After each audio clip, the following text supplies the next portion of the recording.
All right, hello again. This is Corbin in the Veritas booth. Hand tools have a very special place in my heart. We're fairly high volume nowadays, so we don't use too many of them, but when we're, say, prototyping a chair, we rough cut on the bandsaw to get that back scoop.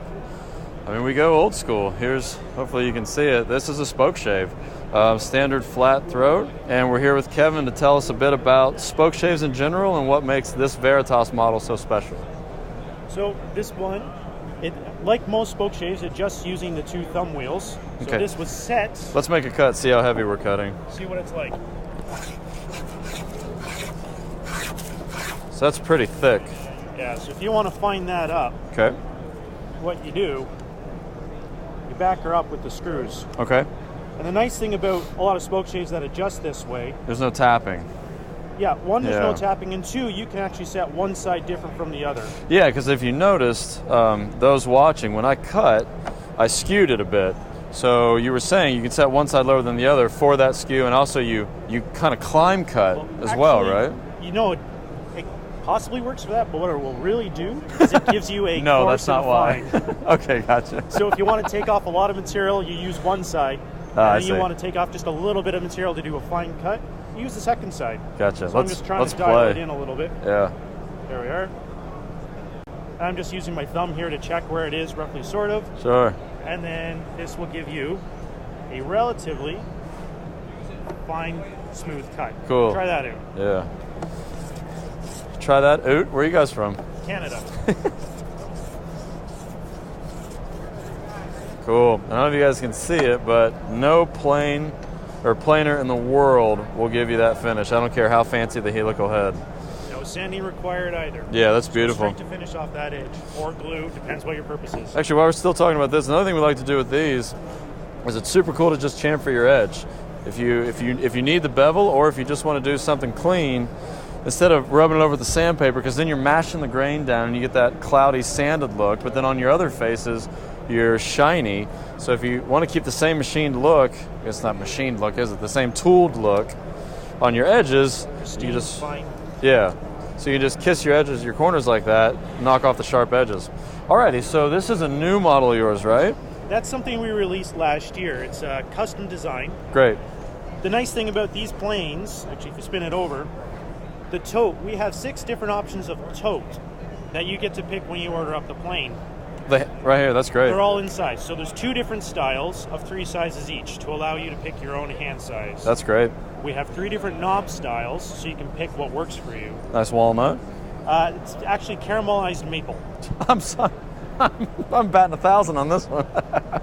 Wow. So you guys... So what we do with that is actually it gets cooked. So the sugars solidify in it. Okay. Makes it very stable, and incidentally, it'll smell a lot like bacon, maple Interesting. bacon. Okay. Our shop smells wonderful when they machine it. I bet, yeah. The other beauty about this particular plane is you can get any angle between 40 and 65 degrees of the frog.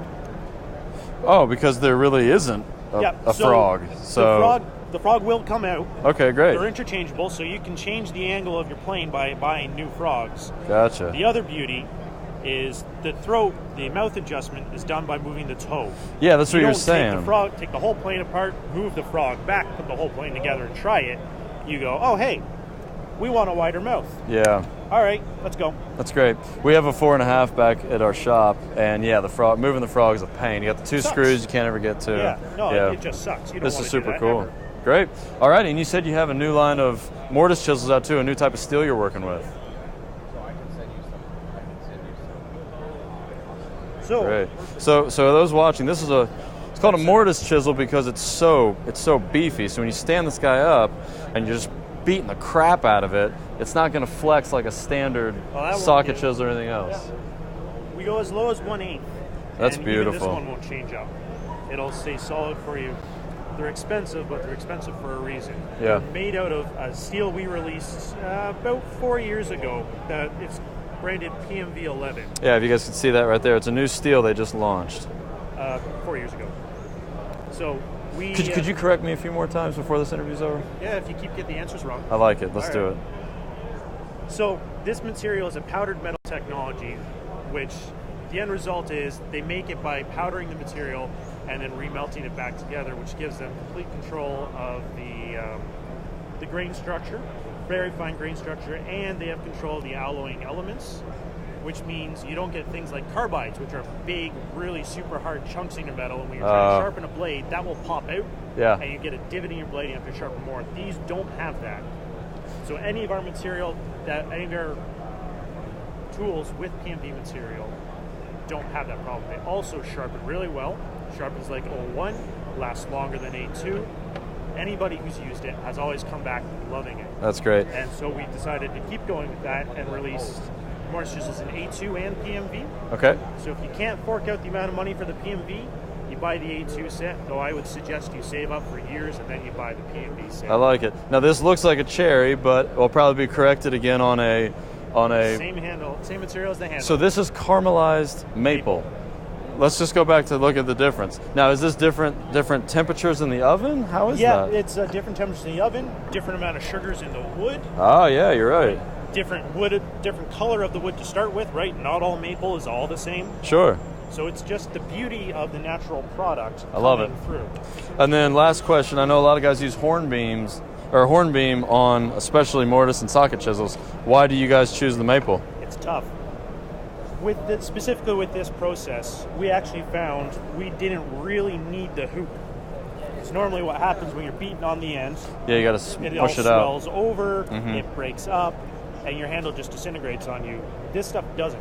Great. You can see it's been used, and you can barely see the stuff going on there. So we threw the hoop on as a belt and suspenders approach. Like, you know what? It's still getting hit. We should just be sure.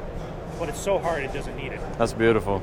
Well, thanks for your time. Thanks for setting me straight on everything. Welcome. No problem. And these things are incredible. They remind me of my early training. I'm getting all sentimental. Thanks for tuning in. We'll keep cruising around, and I appreciate your help. You're welcome. A lot of fun. Thanks.